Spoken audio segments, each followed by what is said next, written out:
పాకిస్తాన్ బరి తెగించేసింది. మేము తీవ్రవాదులకు అండగా ఉంటామని ప్రత్యక్షంగా చెప్పేస్తోంది. పాకిస్తాన్ సైన్యాధ్యక్షుడు అసీం మునీర్ భారత్ మీద మరోసారి విషం కక్కాడు. ఆపరేషన్ సింధూర్కు ముందు కూడా కాశ్మీర్ పాకిస్తాన్ జీవనాడని పేర్కొన్న ఆయన భారతదేశానికి వ్యతిరేకంగా తీవ్ర పద్యాలను ఉపయోగించిన సంగతి తెలిస్తే మళ్ళీ అదే తరహా వ్యాఖ్యలు చేశారు. ఈసారి పాక్ సైన్యాధిపతి మరింత ఎక్కువ విషయం చెప్పారు. కశ్మీరీ ఉగ్రవాదులను పూర్తిగా వెనకేసుకొచ్చారు. వాళ్ళని స్వతంత్ర యోధులుగా అభివర్ణించారు. వాళ్ళ చట్టబద్ధమైన పోరాటం అన్నారు.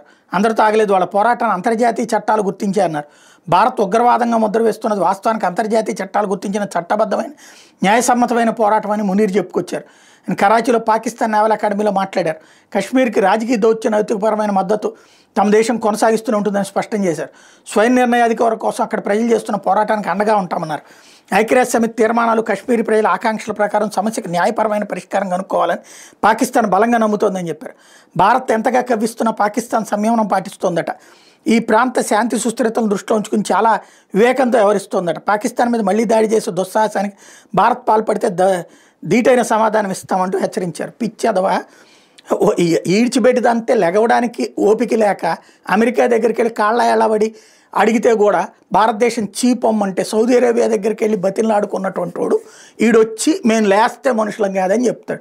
ఇంకోటి కాశ్మీర్ని అంతర్జాతీయంగా గుర్తించేసింది. అవును గుర్తించేసింది. ఇప్పుడు కాశ్మీర్ భారత్లో అంతర్భాగం అని. వీళ్ళు ఆడే నాటకాలకి భారత్ ఎప్పుడు ఎదురు దెబ్బ కొడతానే వచ్చింది. అదే సందర్భంలో కాశ్మీరీలో యదో పనులు చేసే వాళ్ళందరూ తీవ్రవాదులందరూ స్వతంత్ర సమరయోధులు అంటే బెలూచిస్తాన్ వాళ్ళు కూడా స్వతంత్ర సమరయోధులే. ఖైబర్ పఖ్తూన్వాలా తెహ్రీక్-ఈ-తాలిబాన్ పాకిస్తాన్ కూడా స్వతంత్ర సమరయోధులే. వాళ్ళని కూడా ప్రపంచం గుర్తించింది. మనం కూడా ఆ మొక్కే చెప్పచ్చు.